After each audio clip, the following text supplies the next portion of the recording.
Next on West Side Stories, we dedicate an entire episode to some of our favorite stories about food. Follow us as we take you to the Kalamazoo Beer Exchange. Then we talk to the owners of a local restaurant with a lot of history. All this and more coming up on West Side Stories. West Side Stories is produced by students from the Multimedia Journalism program at Grand Valley State University. Support also comes from the School of Communications. Inspiring thought, perfecting practice.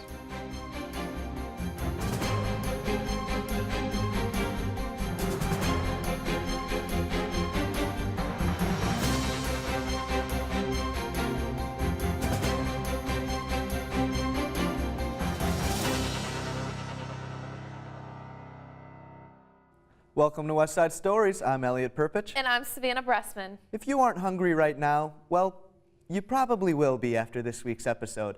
Tonight we're serving up a special show that's all about one of our favorite things, food. We'll be taking a look at some of our favorite West Side reports from this past year. From drinks to dinner to desserts, we have it all. But before we start the main course, let's follow reporter Jake O'Donnell to snack on some pumpkin donuts at the Post Family Farm. It is the busiest time of the year at Hudsonville's Post Family Farm as families from all over West Michigan come to satisfy their fall cravings. The farm was purchased by the Post family nearly 50 years ago and since 1997 has become especially famous for one thing, their donuts. We like to say we're a pumpkin farm, but a lot of people like to call us the donut farm because we are capable of putting out so many donuts and they're pretty good tasting as well, apparently. Post Family Farm Donuts originally began as an idea to keep hungry school children happy. However, since the first batch was made in the Post kitchen, the family has had their hands full keeping up with West Michigan's demands. We can make up to 340 dozen donuts an hour with our machine. So from 9 little donuts at a time, now we're up to 340 dozen. Although not originally theirs, the Posts have tweaked their donut recipe over the years to give it a unique flair. Their secret ingredient? What else? Pumpkin. It's basically a combination of flour and water and a little bit of pumpkin, so we do put pumpkin in the pumpkin donut. You mix up the flour, water, and the pumpkin, and then it has to rest for a few minutes to let the yeast rise and let it do its thing.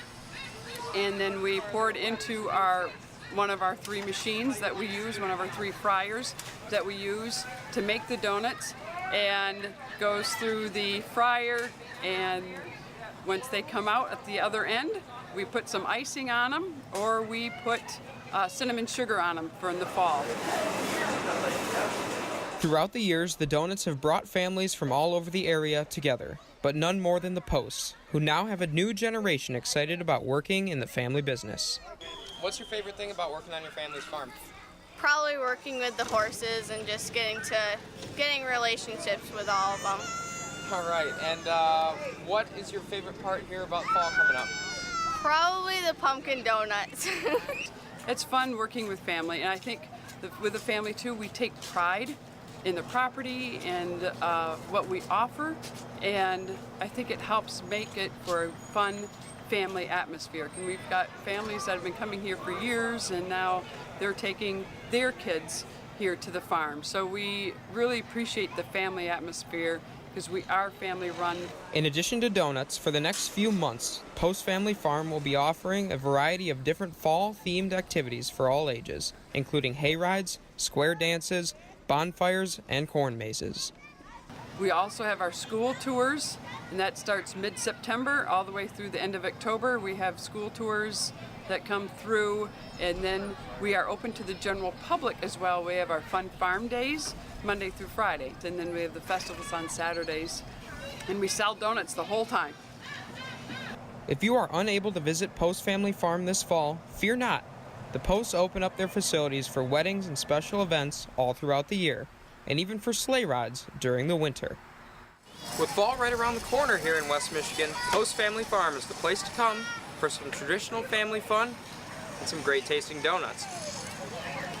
Reporting from Hudsonville, I'm Jake O'Donnell. These are good.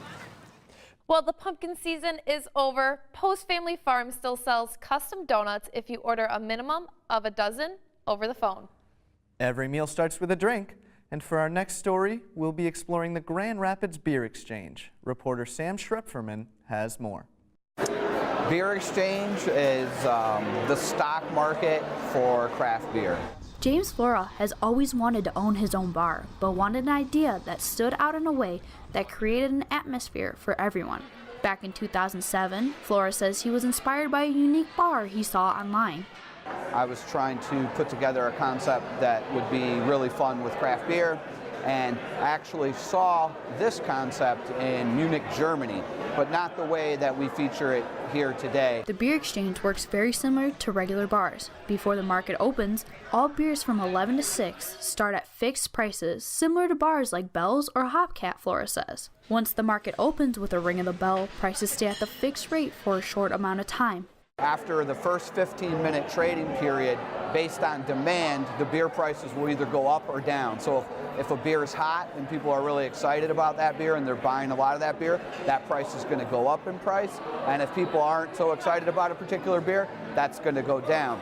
There are 28 beers on tap that are used for the bar itself, as well as the market.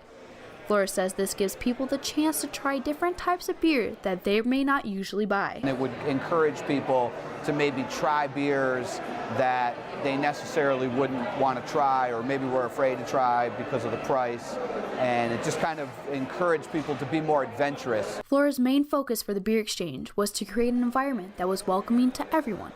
He says that he created a way that beer was fun and inviting. Andrew Chen loves beer, but says that the Beer Exchange has a unique way of getting people engaged. I would definitely say they kind of have this unique beer exchange system where the prices fluctuate from time to time. To add to all the excitement of ever-changing beer prices, market crashes happen randomly throughout the night, keeping everyone on their toes. Crashes can happen at any time of the night, giving people only 5 minutes to order any beer. When you're trying to buy your beer, you're kind of watching the price, and then suddenly it can all crash, and then you can buy all your beer really cheap. So it kind of adds a new excitement to your drinking habit, so then you're kind of chasing the prices as well. With all the beers on tap changing in price all night, the Beer Exchange is able to go through 5,000 glasses a week of beer, opening spots for new beer and more chances to try them. In Kalamazoo, I'm Sam Schrepferman. If you want to take your shot at the market, the Beer Exchange is open Monday through Saturday from 11 a.m. to 1 a.m. For our appetizer on this week's Great Food Special, reporter Justin Pelham shows us a unique restaurant that's only open once during the winter months.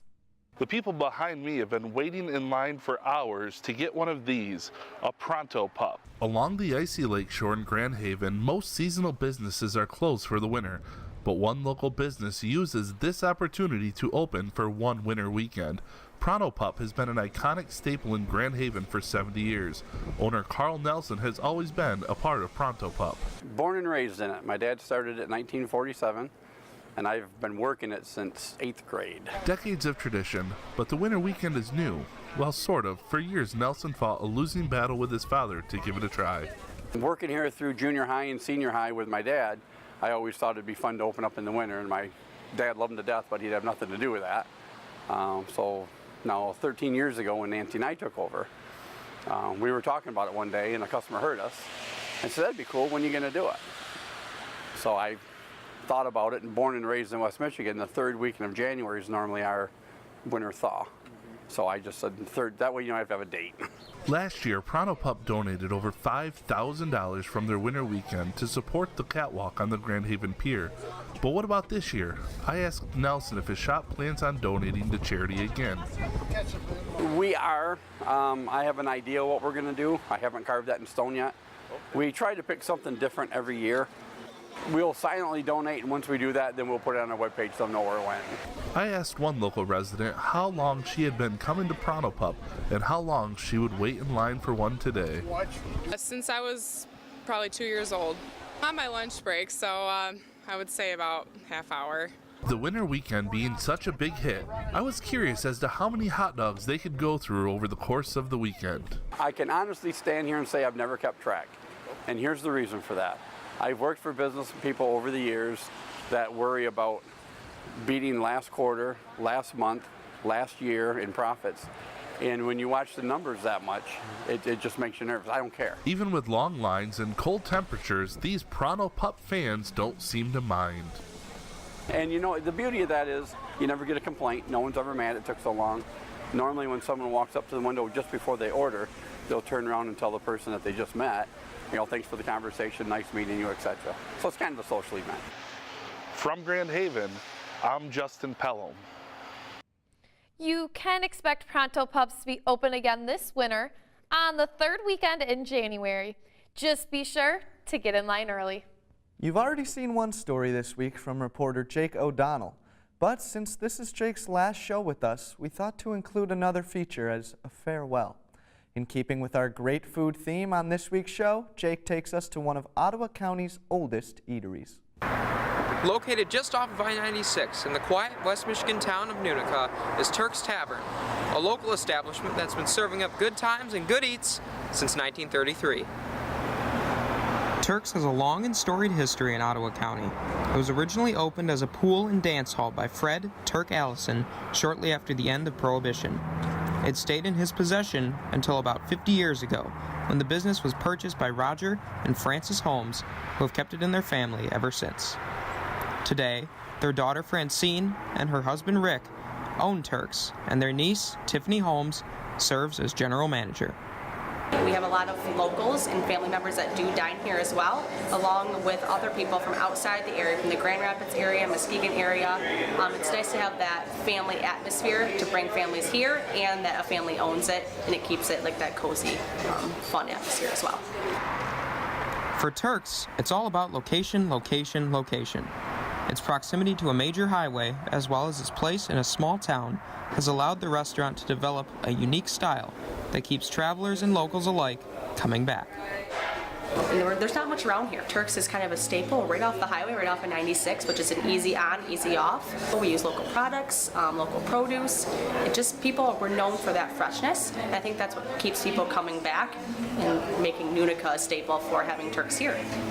Katie Potter has been working as a waitress for 3 years now, and time again has witnessed the love Turk's receives from all who visit the old roadhouse.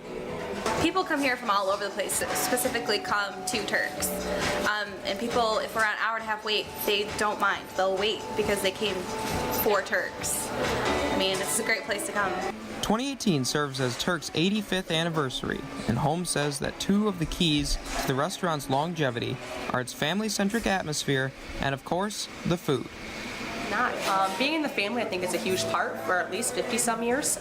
That's huge that people know it's been the same family for that many generations and that many years, and hopefully to continue to go on for family members. We've had a lot of the same food items, so we are known for the burgers. We have great half-pound hand-patted burgers that keep people coming back, like that Rosie burger that's been on the menu for many years. We're also known for pork chops. We've had a breaded pork chop that's been on our menu since the 50s as well, and so that keeps people coming back when we haven't changed recipes as well. To observe such an important milestone, Holmes says that Turk's will be pulling out all the stops. We recently just purchased some t-shirts, so those will be up for sale. 85 years is kind of a big staple, so we want to be able to, show that in the restaurant as well. All the servers will be wearing t-shirts promoting 85 years. Also, we'll have different specials we'll be running for the 85 years, and hopefully, we'll do drink specials and have maybe a little celebration if it allows us to. We just want to thank everyone for all their support and hope to have new guests come give us a try, and we'll hope to see everyone soon. Turk's has had 85 years to perfect its unique family atmosphere. As for the food, well, you'll have to come see for yourself. For now, you'll have to excuse me. I have a burger I have to go enjoy. Reporting from Nunica, I'm Jake O'Donnell. And again, thanks to Jake O'Donnell for that story. We here at Westside Stories wish Jake all the best as he moves on to his next adventure. Now it's time for our weekly calendar. Let's check it out.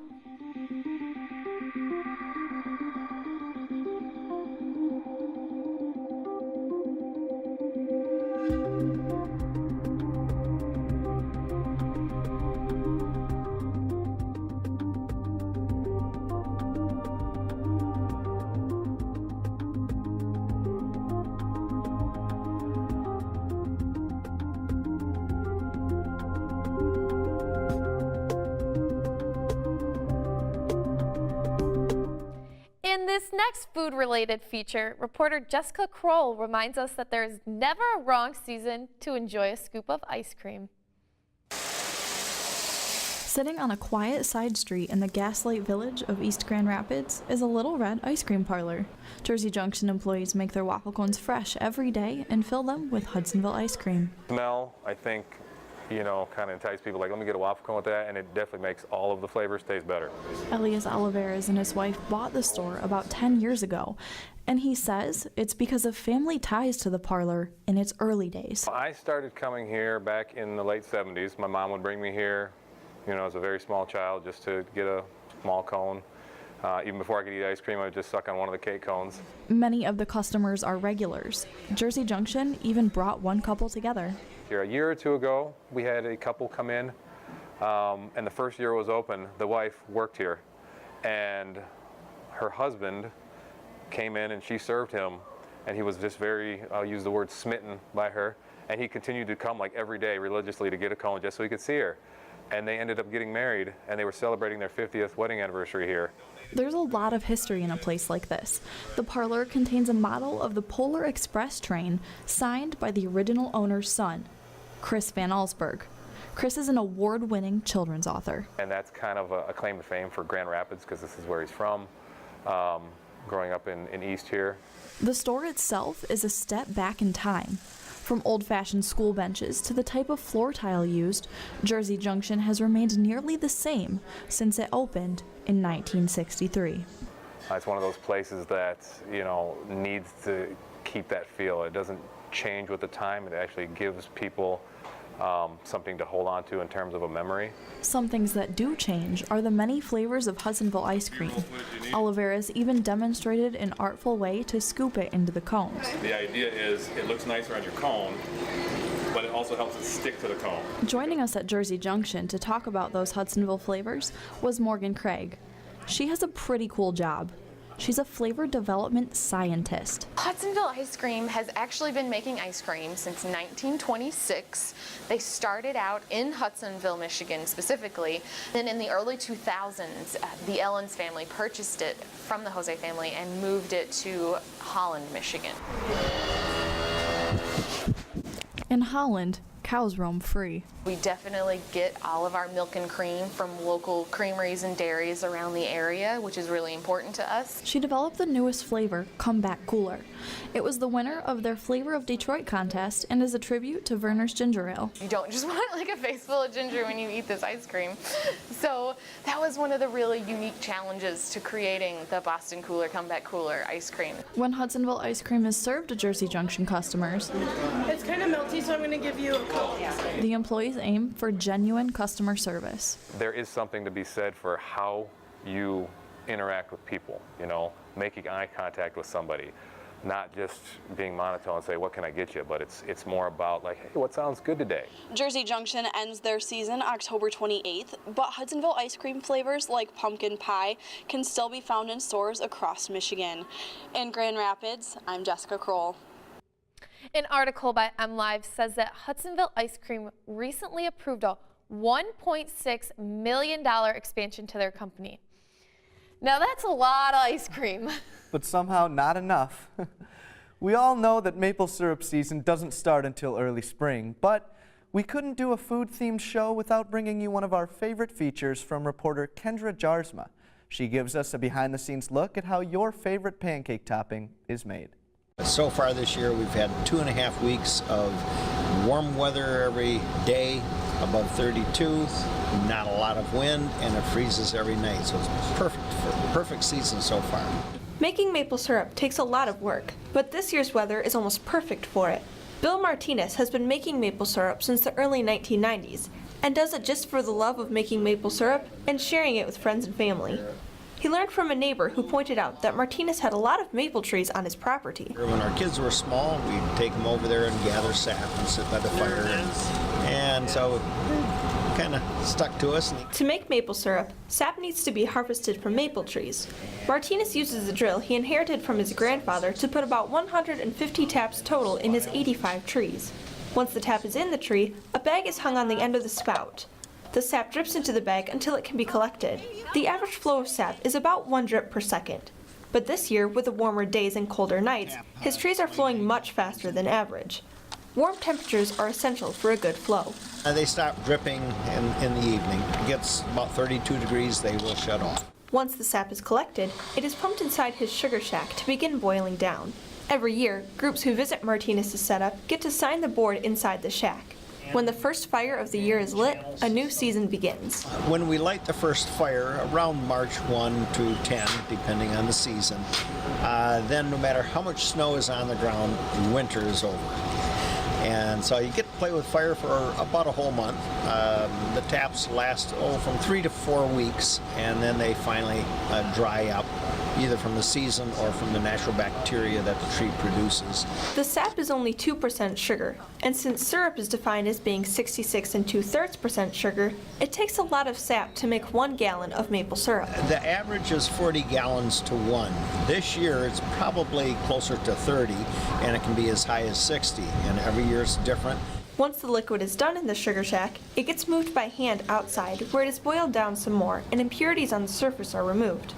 When making maple syrup, the temperature has to be fairly precise to create the right consistency. Boils at 219 degrees. If you want to make fudge, that sort of thing, it's 242 degrees, I believe. And hard crack, like a root beer barrel, is 270. So we like to can it when we're finally bottling it, putting it in mason jars.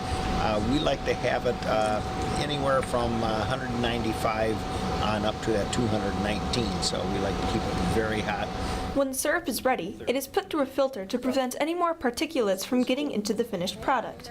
Martinez said that sugar sand, a tree particulate in the sap, is heavy this year, and it is crucial to filter that out. This slows down filtering and bottling the syrup. Even with the extra time needed this year, syrup production has been going well for Martinez. So far this year, and it's really early in the season, we have finished off 23.5 gallons, which is very high. Other years, we've had our first fire on this date, so it just depends on the season. In West Olive, I'm Kendra Jarsma. Thanks, Kendra, for that fascinating story. Now it's time to take a look at our WGVU Digital Studios segment.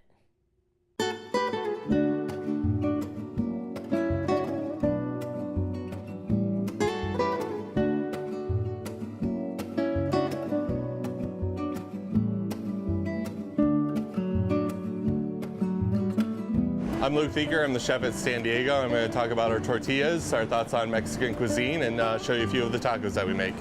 Jill is making tortillas right now. We make all of our tortillas in-house, and that is totally from flour up pretty much. So we take flour and butter and water, and that's essentially it. We mix those ingredients together, and then we make tiny little balls, and then we roll them out, and then we sear them on the flat top.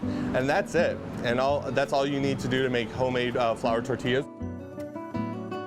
We'll make our pastor taco. So pastor is a marinade that has actually Coca-Cola, a lot of guajillo chilies, and oranges. And then we marinate pork, and then we roast it off, and then chop it up nice and fine. So that taco is just that simple pork, some grilled pineapple, chopped onions, and then cilantro. Like that. That's our pastor. Next we have our little take on pollo asado. Asado means grilled. So we take chicken thighs and we marinate them for a couple days in cilantro and garlic. So we have a salsa negra, which is essentially a really spicy barbecue sauce. It also gets a little crema to kind of cool out because that negra is very, very spicy. And then we take pickled red onions, sliced fresh peaches, red cabbage, cilantro, and queso fresco. And that's our pollo asado. And the last taco we'll be showing you is our papas taco. Papas in Spanish is potato. So we take home fried potatoes, so Yukon potatoes that we smash, and then we roast on the flat top until they're nice and caramelized and crunchy. Then we take one of my favorite salsas. It's called salsa macha, which is a almond and chili-based salsa. And we take some freshly shaved vegetables, and With these, we can use whatever's seasonal. So right now we have really good zucchini that's coming in. We're using red onions, cauliflower, shaved nice and thin, and radishes. Then we can top that with just simple cilantro and queso fresco. So those are three of our more popular tacos: the papas, the pollo asado, and the al pastor. A big special thanks to WGVU Digital Studios for that segment. Well, unfortunately, that's all the time we have for this week. I'm Savannah Bressman. And I'm hungry. I'm Elliot. Thanks again for watching. West Side Stories is produced by students from the Multimedia Journalism program at Grand Valley State University. Support also comes from the School of Communications, inspiring thought, perfecting practice.